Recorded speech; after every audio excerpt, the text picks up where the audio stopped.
one of those parties, those, in the olden days, good grief, in the olden days, they had Tupperware parties. I miss Tupperware. That Tupperware has gotten so expensive. Have you noticed? But nowadays they have passion parties where ladies come and they bring adult toys and adult oils and other adult stuff. And someone is bringing Mercy some adult items. Welcome to the D. Louise book series. I'm Christina Kairas, Tina. This is where we read books and talk about books. No special effects going on here. No fancy schmancy stuff at all. If you could please tell people I exist, I would very much appreciative. I do Star Trek Next Generation recaps on Friday. Also coming up not this week, next week. The end of the month, I think, no, previous. It already aired. It was the other day. That's right, it was the other day. Friday, Saturday episode. The beginning of the Star Trek Next Generation episode. I will show you sci-fi books that you have never seen before. And then I do a second episode, I believe it's Saturday, of sci-fi books you have never seen before. And I'm hoping to get some more. We'll see what happens. Also, check out my Friday if-thens if you like this author, then maybe that author. I did get carried away with Halloween. Then I got more carried away with Thanksgiving. And we're finishing up Christmas. We'll start some new stuff in January. Got some ideas floating around. And don't forget Flashback Monday, where we talk about all the books in my favorite Romantic Times book review magazine. Sometimes I do 50, 60, 70, 80 books a video. Those videos can be 2 hours long. I'm trying to put in timestamps for that. I do Regency's contemporary romance, inspirational, mainstream, paranormal, contemporary romance, sci-fi, and Harlequin, and some erotica. We do it all. So we've got Mercy Thompson, who is a coyote or a skinwalker. She can change pretty fluidly into the coyote. We have Adam, who is the head alpha werewolf of his pact. Bran is the king of all the werewolves. And then he's out. He raised Mercy, but he lives in another state. But he plays a prominent role. That's why I'm bringing him up. Him and Charles and Samuel. Samuel is a doctor. Charles is the enforcer, and he's the Alpha and Omega series. So you have to check those out. This is book 9 in the series. We've only got a few more to go before the series is over. The binge read is over till next year. We're going through this quickly. We are also doing, shoot.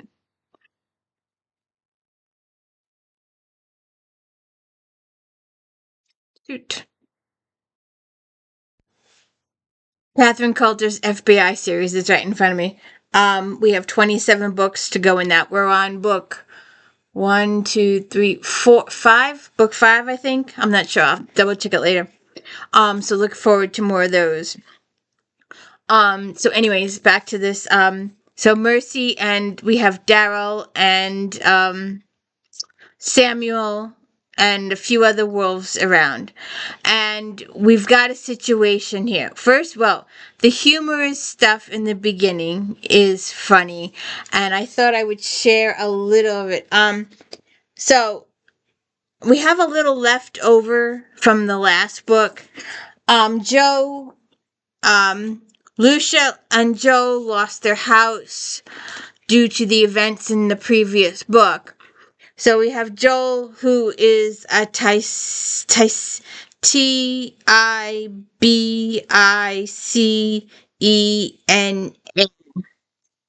And there's a little... Oh, be prepared for spoilers. I won't tell you how the book ends, but I will spoil the characters. Um, uh, Lucia, the sole human in the room. She was there because she'd taken over most of the accounting for the pack from Adam's business account. She was quiet because she wasn't yet comfortable enough with the werewolves to argue with them. Zach was pretty good at catching what she didn't say and relaying it to the others, though, so it worked out. Lucia's husband, Joel, sighed heavily and rolled over until all four paws were in the air and his side rested against the bottom of the kitchen cabinets a few feet away from where I sat at the table. Joel was the other non-wolf who belonged to our pack. Instead of turning into a werewolf or coyote like me, he sometimes regained his human form and sometimes took on the form of a Tibicena, a giant but very scary beast that smelled like brimstone and had eyes that glowed in the dark. Mostly, though, he looked like a large Presa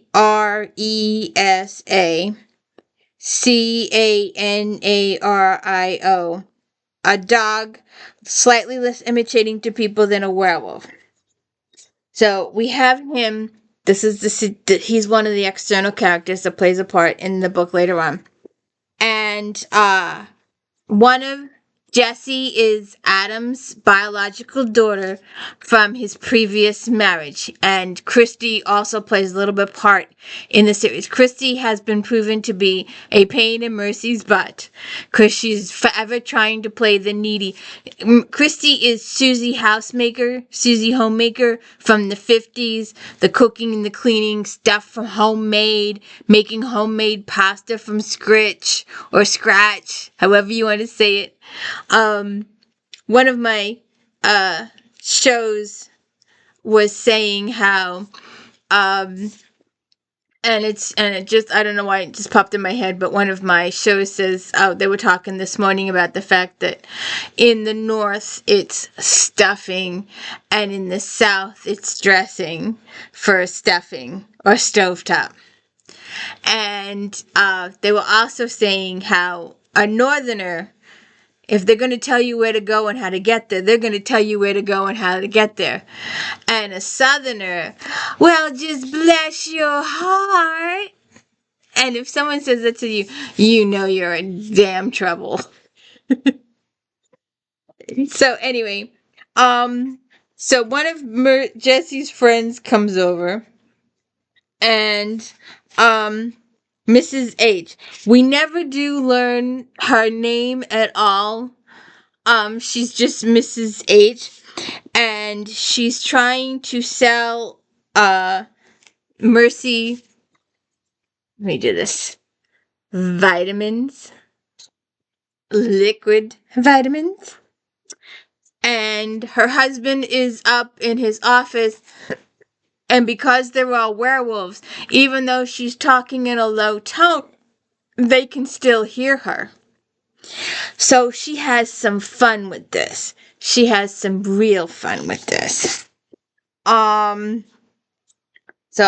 I don't take vitamins. You haven't tried our vitamins. They've been clinically proven.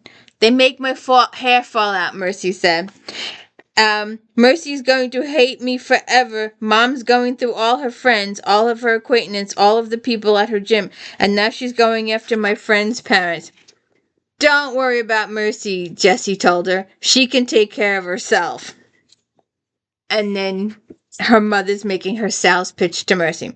I know there are other vitamins out there, but of the 12 most common brands, ours is certified by 2 independent laboratories as toxin and allergen free. If she hadn't been Jessie's mom, I'd have gently but firmly sent her away. But instead, Mercy endures the whole conversation. We also have a product that's very useful at covering up scars. And Mercy has a scar on her face. What? I usually don't wear makeup. I had an almost irresistible need to add, my husband doesn't want me attracting other men, or my husband says makeup is the work of the devil, but decided that any woman whose name I couldn't remember probably didn't know me well enough to tell me when I was kidding. But honey, with your coloring, you would be stunning with the right makeup. And with that backhanded compliment, she was off and running.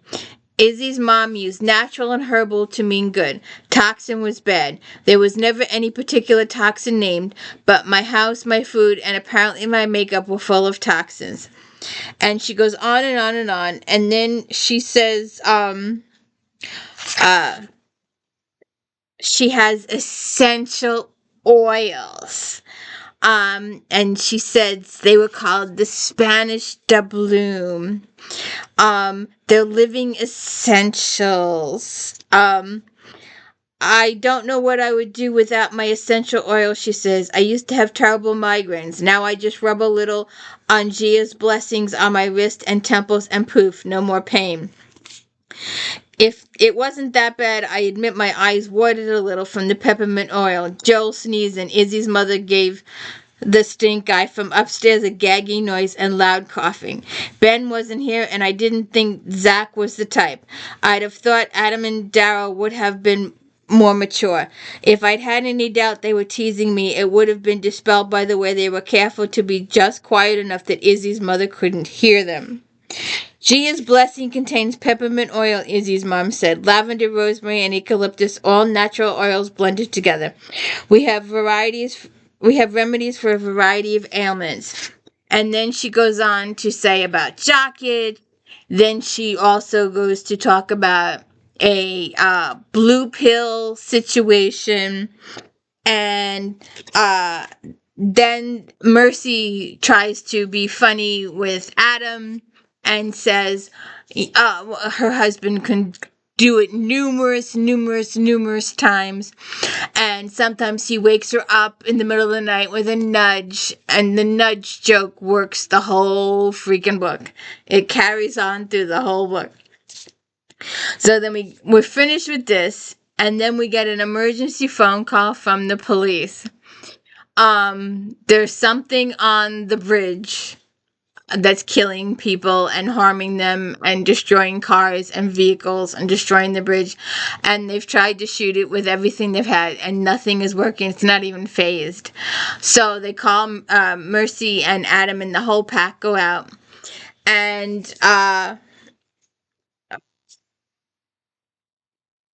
the things happen on the bridge. You can read all that for yourself.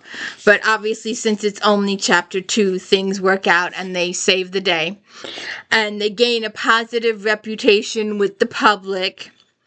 And then Z, who used to own Mercy's shop, he's a fae. He's a very powerful fae, but he doesn't really tell you how powerful he is.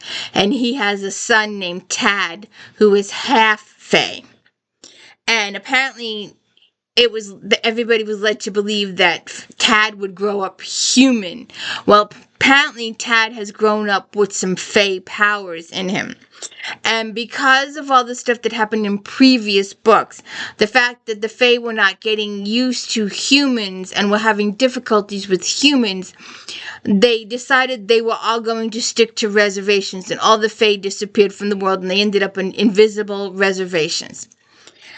So, and at that point, they also took Z and Tad in to their reservation. And apparently they were holding Z captive and questioning him, and maybe even a little torturing, although we're led to believe that you're mixed messages on whether they actually did anything to Z or not. So they finally escape. Z and Tad leave, but they also bring somebody with him, a victim of the Queen of the Underhill. Now, if you read the previous book, go check out my previous video on all this stuff, and you will get more information about the Underhill and all the people in there and the circumstances in there. And this kid lived there for several hundred years.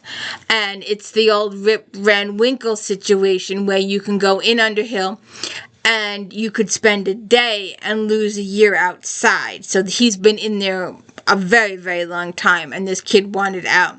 So they get out, and so Z, Tad, and Aiden save the day at the bridge.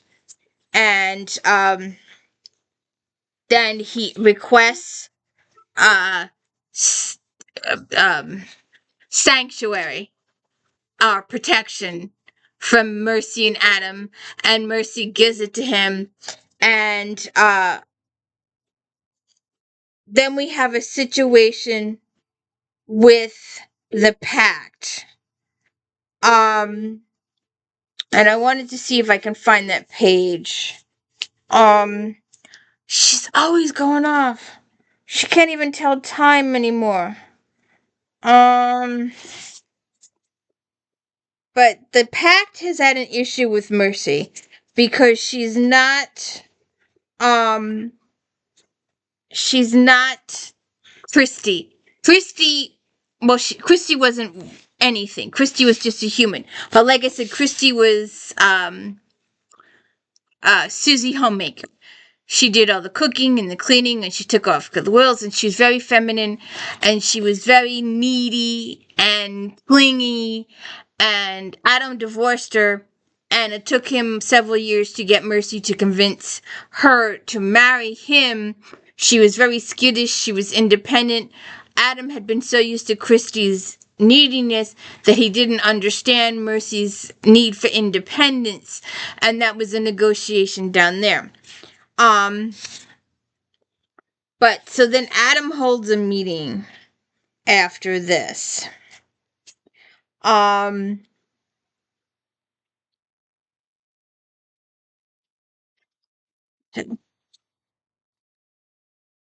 they come. You challenge the Grey Lords, Paul said.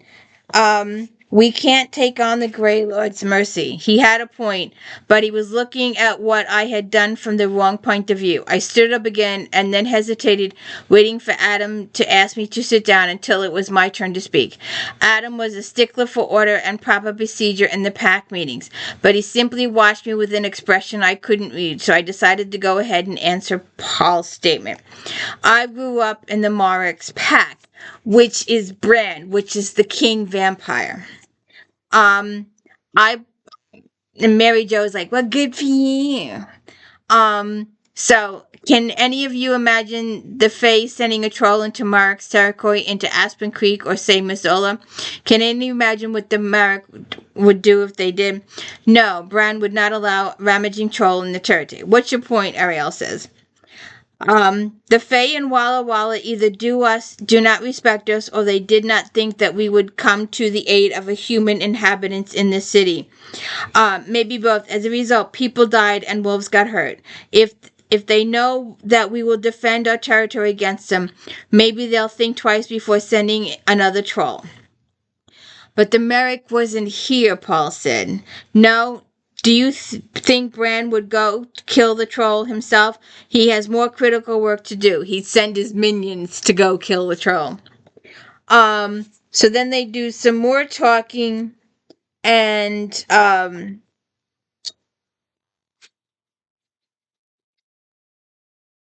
says, let's see if I can find it. No, honey says, you aren't arguing. She's talking to Mary Jo.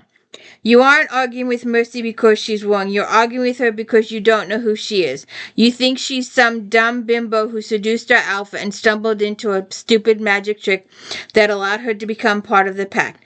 That she is a mistake. That she is a weakness. Idiots, every one of you. We drove a volcano god out of our territory, and you are afraid of the Fae? Oh, that's right. It wasn't us. It was Mercy, wasn't it? She put herself between Gorda and us. She nearly died to protect us, and you are still wondering if she should be a member of our pack? She's a weakness, Darrell said. And she defeated the Goya. She drove him out. Tad and Adam defeated him, Mary Jo said. That's a theme here, isn't it? Mercy stands up for what is right and her friends back her up. Why do you think that is? Because they know she'll have their back in return. Pack is not standing alone. About having people you trust to have your back. This is not another person in the room that I would rather have in my back than Mercy. So Mercy said, Adam sticks up at the end and he says, offering sanctuary to the Fae boy was the right thing to do. He'd given aid to a fellow pack member. It's right and proper that he should ask for something in return. Joe wouldn't be a member of the pact who needed help if it weren't for Mercy, Mary Jo says. Enough. So, we are not here to discuss Aiden and the sanctuary, he promised. We are not here to discuss the Fae in any way, shape, or form. We are here to discuss Mercy and your attitude towards my wife, my mate. Mercy is a tough, smart woman. She can defend herself. I do not have to protect her. She is not weak or dependent or needy. She doesn't need the pack. She doesn't need me. And then she says that's not true. And then he says, I misspoke. She doesn't need me to make sure she has enough food or a place to live. That is my privilege, but she doesn't need me to do that. She doesn't need me to keep her safe or to make her a whole person. She doesn't need to do anything except love her, which I do. When she agreed to be my mate, when she agreed to be part of the pack, I understood that she would not be welcome my standing between her and you. She's defended herself all her life, and she's capable of defending herself from you when she cares enough to do so. She has rightfully earned the reputation that goes back to her days in Mark's pack of being someone people respect. No one in Brand's pack wanted to get on her bad side because Mercy always comes out on top. She has acquitted herself very well in my pack, defending herself from whatever you've thrown at her. But today on the bridge I discovered something. I'm done with it. I'm done with listening to you attack my mate while she's trying to save you. Again, I called this meeting to give you notice. If I hear about any of you saying anything to my mate that is the least disrespectful, I will end you. Go Adam! Go Adam! So, then we have another situation. We have the Fae. And they want to talk. Well, Mercy and Adam talk about talking to the Fae. And then they get a phone call. They've had this thing. Every once in a while, the vampires make a brief appearance. In all the other books, Marcella is the head female vampire in their city, and Stefan is Mercy's friend. He's also a vampire, and she also has Wolf is one of her underlings, and Wolf calls and said he's gotten notice that there's vampires in town. They weren't invited. They haven't said that, hey, we're here, we're just visiting for X hours or whatever.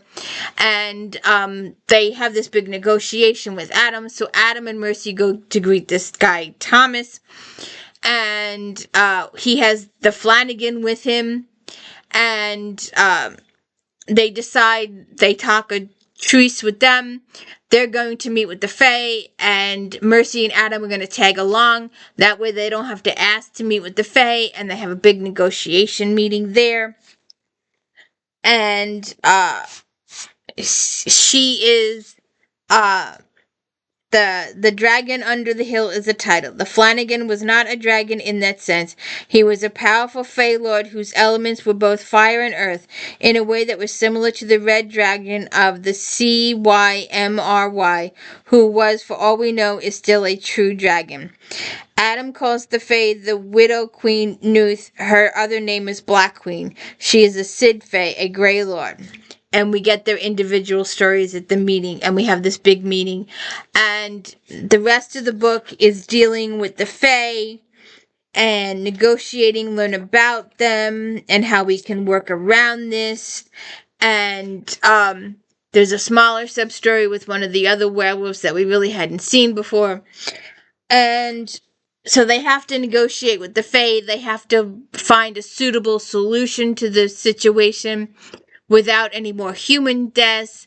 They have to figure out a way to negotiate with the Fae that no one is owing anything. No one looks like a weakling.